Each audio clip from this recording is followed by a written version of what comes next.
नमस्कार दोस्तों, Insta story channel पर आपका स्वागत है। अगर आप लोगों को हमारी कहानियां पसंद आती हैं तो वीडियो को लाइक जरूर करें और हमसे जुड़े रहने के लिए चैनल को सब्सक्राइब करना ना भूलें। कहानी शुरू करते हैं। धरती का बेटा, एक गरीब किसान की कहानी। रमेश ने जैसे ही आंखें खोलीं, सामने सूरज की पहली किरणें गांव की धूल से सने हुए छोटे से आंगन में फैल चुकी थीं। चारपाई पर लेटे हुए उसके मुंह से हल्की सी ठंडी सांस निकली। यह सांस बस एक और दिन की शुरुआत थी जिसे जीने के लिए उसे फिर से जमीन से लड़ाई लड़नी थी। उसकी जिंदगी भी उसी जमीन की तरह रूखी और बंजर हो चली थी जिस पर वो हर दिन पसीना बहाता था, फिर भी उसे कुछ वापस नहीं मिलता था।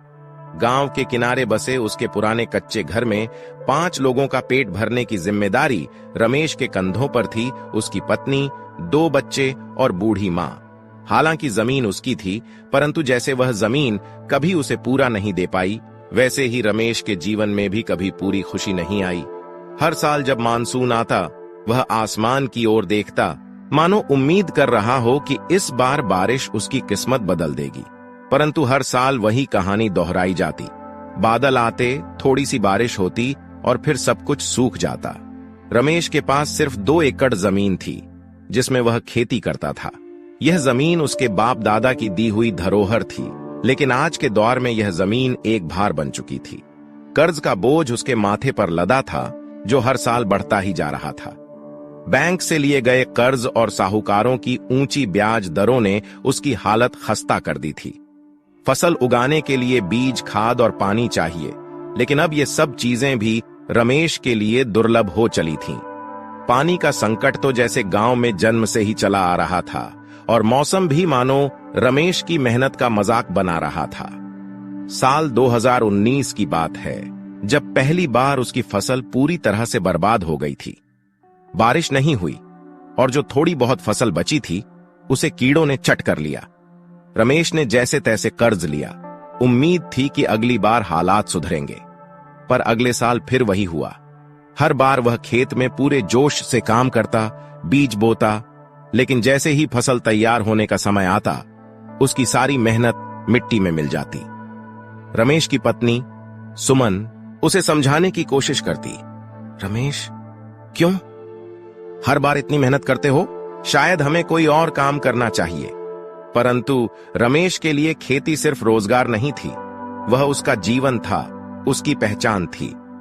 सुमन, मैं किसान हूं, ये जमीन मेरी आत्मा है। अगर इसे छोड़ दूं तो फिर क्या बचा? दिन भर खेत में काम करने के बाद रमेश थका हारा घर लौटता। कभी कभी तो उसके बच्चे उसे भूखे पेट सोते हुए मिलते। उन्हें देखकर रमेश का दिल टूट जाता, पर वह कर भी क्या सकता था। उसका हर दिन एक संघर्ष था, जहां वह एक अंधेरी सुरंग में रोशनी ढूंढ रहा था, लेकिन वह रोशनी दूर दूर तक नजर नहीं आ रही थी। फिर एक दिन गांव में सरकारी अफसर आए। उन्होंने कहा कि सरकार किसानों के लिए योजनाएं चला रही है। मुफ्त बिजली, पानी, बीज और यहां तक कि कर्ज माफी भी हो सकती है। रमेश के भीतर थोड़ी सी उम्मीद जगी, शायद अब उसकी जिंदगी में कुछ बदलाव आए। वह दौड़कर सरकारी दफ्तर गया, लेकिन वहां उसे वही पुरानी कहानी सुनाई दी। कागजात पूरे नहीं थे, या फिर उसे किसी बड़े अफसर की सिफारिश चाहिए थी। सरकारी मदद के वादे हवा में उड़ गए और रमेश फिर से खाली हाथ लौट आया। एक दिन जब रमेश खेत में काम कर रहा था, तभी उसे चक्कर आने लगे। उसने खुद को संभालने की कोशिश की, पर उसकी कमजोरी उसे जकड़ चुकी थी। वह गिर पड़ा। गांव वालों ने उसे तुरंत अस्पताल पहुंचाया, जहां डॉक्टर ने बताया कि उसे दिल का दौरा पड़ा था। शायद यह सब सालों की थकान और तनाव का परिणाम था। डॉक्टर ने उसे आराम करने की सलाह दी, पर रमेश के लिए आराम का कोई विकल्प नहीं था। खेत पर काम करने वाला वही अकेला था, और अगर वह काम नहीं करेगा तो उसका परिवार भूखा मरेगा। कुछ हफ्ते बीत गए। रमेश की हालत कुछ बेहतर हुई, परंतु खेतों में उसकी गैर मौजूदगी ने फिर से फसल को कमजोर कर दिया। कर्ज बढ़ता जा रहा था। साहूकार रोज दरवाजे पर दस्तक दे रहे थे और अब उसकी जमीन भी खतरे में थी। गांव के और किसान भी उसी तरह के हालात झेल रहे थे। कोई भी कुछ नहीं कहता, पर उनकी आंखों में डर साफ दिखता था। डर इस बात का कि कब तक ये सब चलता रहेगा। क्या उनके बच्चों को भी यही संघर्ष झेलना पड़ेगा? एक शाम जब रमेश अपने खेत की मेड़ पर बैठा था, उसकी निगाह सामने दूर पहाड़ी पर पड़े बादलों पर गई। उसकी आंखों में आंसू थे, लेकिन वह जानता था कि रोने से कुछ नहीं बदलेगा। तभी पास बैठा उसका छोटा बेटा मोहित उसके पास आया और उसके कंधे पर हाथ रखा। पापा, हम ये सब क्यों करते हैं? मोहित की मासूमियत भरे सवाल ने रमेश के दिल को छू लिया। रमेश ने अपने बेटे की ओर देखा। उसकी आंखों में दर्द और प्यार दोनों थे। बेटा, हम किसान हैं, हम धरती के बेटे हैं।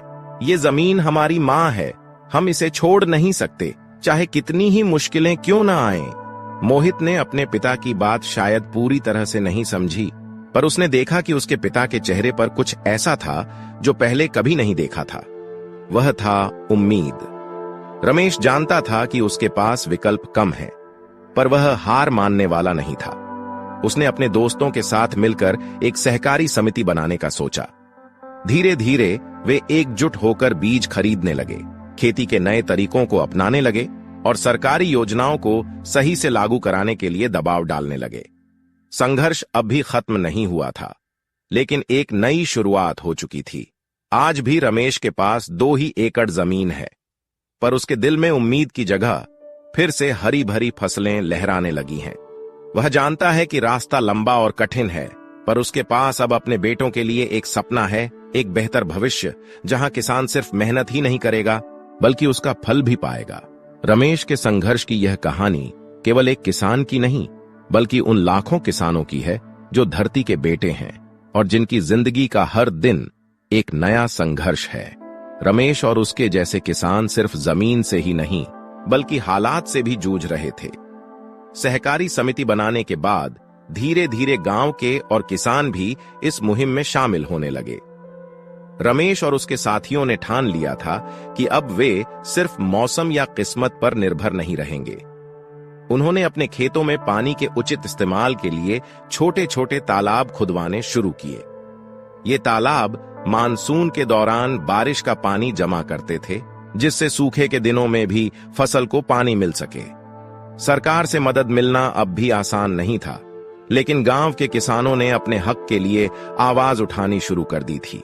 वे एकजुट होकर जिला कलेक्टर के दफ्तर तक गए और अपने अधिकारों के लिए ज्ञापन सौंपा। इस बार उनका मनोबल ऊंचा था। वे जान चुके थे कि अगर वे साथ खड़े रहें तो उन्हें दबाया नहीं जा सकता।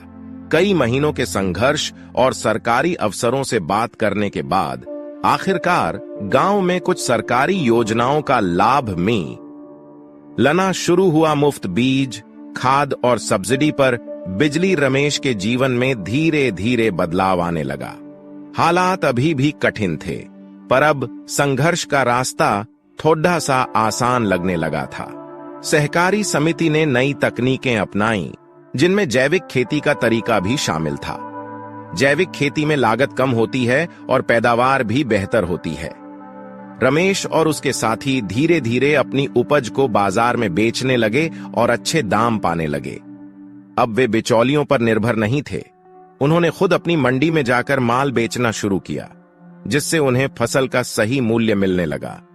एक दिन जब रमेश अपने खेत में काम कर रहा था, तब उसे एक अनजान शख्स ने आवाज दी। वह एक एनजीओ का सदस्य था, जो छोटे किसानों को बाजार से जोड़ने और उन्हें सही जानकारी देने का काम करता था। उसने रमेश को बताया कि अगर वे मोबाइल ऐप्स का इस्तेमाल करें तो वे अपनी फसल का सही दाम जान सकते हैं और बड़े व्यापारियों से सीधे संपर्क कर सकते हैं। रमेश को पहले यह बात समझ में नहीं आई, पर धीरे धीरे उसने सीखा। अब उसकी फसलें सिर्फ गांव के बाजार तक सीमित नहीं थीं, बल्कि शहरों के व्यापारियों तक भी पहुंचने लगी थीं। रमेश के घर का माहौल अब पहले से बेहतर हो गया था। उसकी पत्नी सुमन अब भी खेतों में काम करती थी, पर अब उसकी आंखों में चिंता कम और आत्मविश्वास ज्यादा था। उनके बच्चे भी स्कूल जाने लगे थे। रमेश चाहता था कि उसके बच्चे पढ़ाई करें, ताकि वे खेती में नई तकनीकें सीखकर उसे और आगे बढ़ा सकें। फिर एक दिन गांव में एक बड़ा जलसा हुआ। जिला कलेक्टर और कई अन्य सरकारी अधिकारी आए थे। किसानों की सहकारी समिति ने उस जलसे में अपनी सफलता की कहानी बताई। रमेश को भी मंच पर बुलाया गया। वह घबराया हुआ था, क्योंकि उसने कभी इतने लोगों के सामने बोलने का सोचा नहीं था। पर जब वह माइक पर आया तो उसने वही कहा जो उसके दिल में था। मैंने पूरी जिंदगी इस जमीन को अपना सब कुछ दिया है। पहले यह जमीन मुझे सिर्फ दर्द और संघर्ष देती थी, लेकिन आज यह जमीन मुझे सम्मान और खुशहाली दे रही है। हमारी मेहनत रंग लाई, लेकिन यह सब तब मुमकिन हुआ जब हमने एकजुट होकर अपने हक के लिए आवाज उठाई। हमें सिर्फ खेती नहीं करनी है, बल्कि यह भी देखना है कि हमारी फसल हमें सही दाम दिला सके। रमेश के इस भाषण ने वहां बैठे कई किसानों के दिलों को छू लिया। अब गांव के दूसरे किसान भी अपनी स्थिति सुधारने के लिए जागरूक हो रहे थे। सरकारी योजनाओं का लाभ लेने के लिए सभी किसान मिलकर काम करने लगे थे। समय बीतता गया और रमेश का जीवन पहले से कहीं बेहतर हो गया। हालांकि उसके पास ज्यादा जमीन नहीं थी, पर अब उसकी खेती में बरकत होने लगी थी। उसके बच्चे पढ़ लिख कर खेती के नए तौर तरीके सीख रहे थे और उसे बता रहे थे कि कैसे वे इसे और भी बेहतर बना सकते हैं। रमेश के चेहरे पर अब संतोष और गर्व की झलक थी। अब वह सिर्फ एक गरीब किसान नहीं था, बल्कि अपने गांव के किसानों के लिए एक प्रेरणा बन चुका था। उसने अपने संघर्ष से यह साबित कर दिया था कि मेहनत और एकजुटता से किस्मत को भी बदला जा सकता है। रमेश ने न सिर्फ अपनी जिंदगी बदली, बल्कि अपने गांव के कई किसानों की भी तकदीर बदलने में मदद की। आज भी जब रमेश अपने खेत की मेड़ पर बैठता है, तो उसकी आंखों में वही उम्मीद चमकती है जो उसने अपने बेटे मोहित के सामने जाहिर की थी। वह जानता है कि संघर्ष अभी खत्म नहीं हुआ है, लेकिन अब उसे इस बात का यकीन है कि वह और उसके साथी किसान मिलकर हर मुश्किल का सामना कर सकते हैं। यह संघर्ष जारी रहेगा, पर अब वह अपने गांव और परिवार के लिए एक नई सुबह की उम्मीद देख सकता है। रमेश का जीवन अब भी सादगी भरा है, पर अब उसमें गरिमा है, आत्मसम्मान है और सबसे बड़ी बात, उसके दिल में उम्मीद है।